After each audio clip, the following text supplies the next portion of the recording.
А еще и у него еще есть один трек, который он ненавидит. Это «Любовь». Вау. Ненавидит. Ты знаешь, что я человек, который заставил его написать второй куплет в эту песню.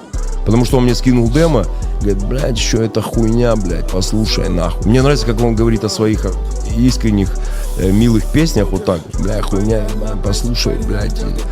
Я когда послушал, я говорю, это надо выпускать. Он говорит, да, это хуйня нахуй. Я говорю, я умоляю тебя, напиши второй куплет. Вот какой, блядь, получится, просто напиши. И это одна из самых лучших песен про любовь, которую я слышал. Это шедевр, это хит, это, блядь, просто мега-бомба.